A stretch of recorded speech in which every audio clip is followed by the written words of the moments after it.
Topic 6 is titled Exponential and Logarithmic Functions. In this chapter, we'll look at exponential functions, translations, and inverses, and then we'll convert over to logarithmic functions. In section 6.1, we're going to start with exponential functions. Key things to note about an exponential function. An exponential function is an equation where the variable is the exponent. And it models the format y equals a times b to the x power. A and b are constants, which just means they're numbers that aren't going to change within the equation. B is known as the base of that exponential function. B contains the exponent. Couple other things to note. A cannot equal 0, otherwise it just zeroes out the entire function. B has to be greater than 0, which means it needs to be positive. B also cannot equal 1. If B equaled 1, this would not be exponential, it would be linear. It'd be a horizontal line. Now, because it's not a line, it's actually a non-linear function. Here are some key features to exponential functions. When B is a value that's greater than 1, the graph will start small on the left and increase over on the right. Definitely a non-linear function. And over on the right, when b is between 0 and 1, which means it's going to be positive, but now a fraction, the graph will reflect over the y-axis. It'll start big on that left-hand side, and as it makes its way down, gets smaller over on the right-hand side. Now you'll notice on the left graph and the right graph, they both kind of flatten out a little bit. This means we're going to have an asymptote. And our asymptote is going to be along the x-axis. And that is when y equals 0. So we're going to have an actual boundary on each of these graphs. It doesn't cross either of them. It's known as the x-axis, but the equation itself is y equals 0. The y-intercept for these basic parent functions is always going to be at 0, 1, unless we translate it. The x-intercept is going to be none. It doesn't cross the x-axis. Our domain, notice the arrows go from left to right, so we're going to go from negative infinity to positive infinity. And our range is going to be anything greater than 0. Notice we can't go below the x-axis and it doesn't equal 0. I'll put a parenthesis for that 0, not a bracket, and then infinity on the right. Let's look at sketching actual equations. You'll want a calculator for this, or maybe a power chart if you can find those. We haven't used those in a while. It says, what are the key features of each function? Include domain, range, intercept, asymptotes, and end behavior. We are going to cross off, well, look, we can include that end behavior. Let's see. All right, so take a look at f of x equals 2 to the x power. We're just going to sketch our graph. We'll pick some positive values and some negative values, and we'll see what the shape of the graph looks like. Let's start with 0, right in the middle. If x equals 0, 2 to the 0 power, that's a 0 right there, equals 1. So 0, 1, and there's our y-intercept that we said would happen. If I plug in 1, 2 to the first power is 2. If we plug in 2, 2 squared is 4. If we plug in 3, 2 cubed is 8. And if we were to plug in 4, that would go off of our graph. Now I'm going to go on the other side. If we plug in negative 1, 2 to the negative 1 would become 1 over 2 to the positive 1, or 1/2. 2 to the negative 2 would be 1/4. Let's plot these 6 coordinates and see what happens. If you look at the picture, it definitely isn't a linear function. And notice on that left-hand side, it gets pretty close to that x-axis right away. What I encourage you to do, if you have a different color, is actually draw in that asymptote. We don't want to go over or below that boundary line when we draw our curve. We're going to get infinitely close to that on the left. That's a definition for asymptote. But then notice on that right-hand side, it curves up really fast. Draw a sketch of your curve from left to right through those points. And there you have your first exponential function. You'll want to plot as many points as possible to try to get accuracy on your coordinate system.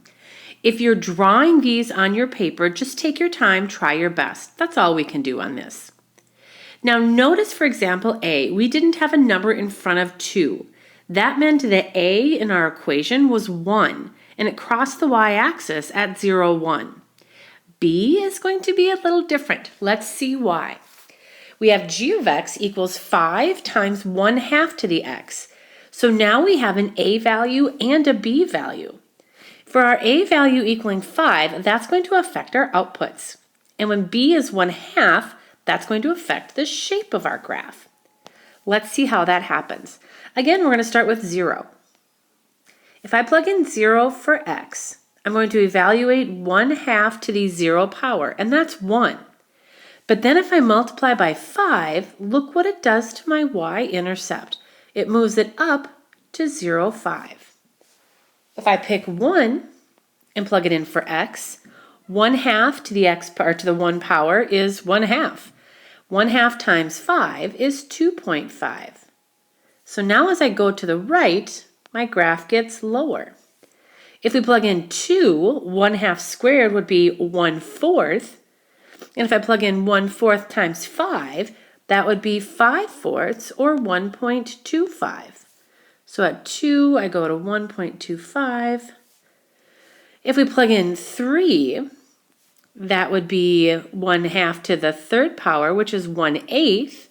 And 5 times 1/8, 5/8 would be about 0.625. So notice it gets small pretty fast. If I try to figure out where that's going to be, about right there. We'll put it, I don't know, close to that location.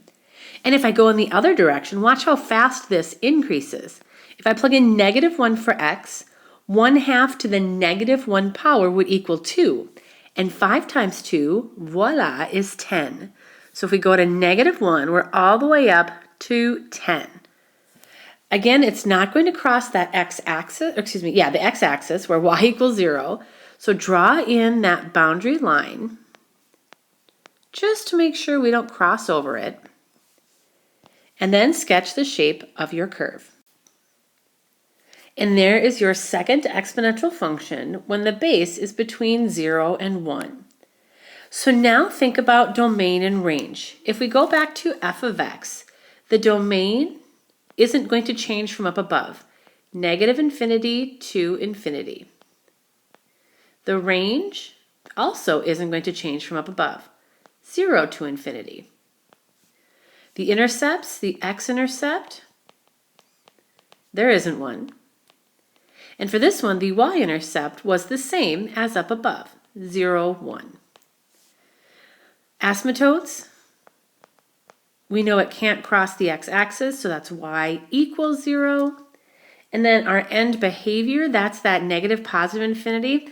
We're going to actually cross off end behavior. We won't do that one. That's fine. Over for our other example, if we take a look at g of x, our domain and range, they stay the same as well. -infinity to infinity for the domain. The range goes from 0 to infinity. Your x-intercept, again, none. But now remember that y-intercept changed for this one. Because of the a value, the y-intercept now becomes 0, 5. And for our asymptote, it's still y equals 0. Be willing to think through those when you apply your Pearson homework and your worksheet. And what happens when we apply other types of transformations? Let's see. Example 1b, graph each function. Describe the transformations of the parent function from f of x equals just 3 to the x. How do the asymptote and intercept compare to the asymptote and intercept for the parent function? So now we're moving things all over the place, you guys. Let's see what happens here. All right, g of x equals -3 to the x power. Now that negative doesn't apply to the 3. Remember, b can't be less than 0. It has to be greater than 0. As we think about our template for exponential functions, we could consider this as g of x equals -1 times 3 to the x power. And now a equals -1. Does anybody have a thought about what that might do to our graph when a is negative? If you thought it's going to reflect over the x-axis, that's exactly right. It'll still have that nonlinear curve, but it's going to reflect over the x-axis. And let's make a table to see how we can get our output values. And we're going to look at this format as we plug in values for x. And again, let's start with 0. If we plug in 0 for x, 3 to the 0 is 1. But if we multiply by -1, we get an output of -1. Now we're below the graph. And remember, it's not because b is negative, it's because a is -1. Let's try some other values. If we plug in 1 for x, 3 to the first power is 3, but times -1 would be -3. 1 to the right, down to -3. If we plug in 2, 3 squared is 9 times -1, -9. 2 all the way down to -9. Let's go on the other side of the x-axis. Plugging in -1 would make 3 to the -1 become 1/3, but times that a value of -1 is -1/3. So -1 to the left, -1/3. We can see that curve starting to happen.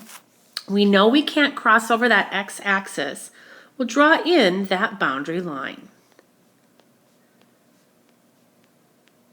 So our asymptote is still y equals 0. But now let's take a look at the curve for this exponential function. Would you agree that it reflected over the x-axis? I believe so. Now let's see, it says how did the asymptote and intercept change? Well, the asymptote is still y equals 0, so no change there. But our y-intercept on this one reflected over the x-axis and went to 0, -1. All right, let's try one more. H of x equals 3 to the x minus 4.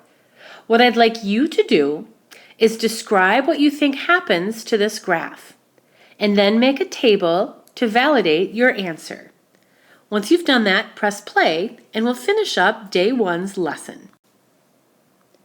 All right, here's where I'm at so far. I know that we have 3 to the x power, so that's like our parent function. That means a will equal +1, and b is +3. But then the -4 after that function means the graph should move everything down 4 units. I've made my table on the right, and now I'm going to plot those points to validate my description for the transformation. As I look at my values, I had 0, -3, 1, -1, 2, 5, but then when I plugged in 3, I got a whopping 23 for my output, so I couldn't go any higher than that on the right-hand side. I picked values on the left, -1, and I got approximately 3.6 repeating, or 3.7. And -2, I got approximately 3.8 repeating, or 3.9. If we would continue counting negative x values, we would get closer and closer to -4, but we wouldn't actually get any lower than -4. What that would indicate for us is that -4 is going to be our new translated asymptote. Does that seem to make sense that it would be at -4 if everything moves down 4? I think so. So if anything's being added or subtracted, we get a new location for our asymptote, y equals -4. Let's go ahead and sketch our curve and finish explaining this transformation. I know we've described our new asymptote at y equals 4. Where's our new y-intercept? We have a new y-intercept as well, and that's at 0, -3. That translated from the parent function. And this is what we'll do for today. All I want you to do is take a picture of the notes that you took, send them to me, and we'll finish lesson 6.1 tomorrow.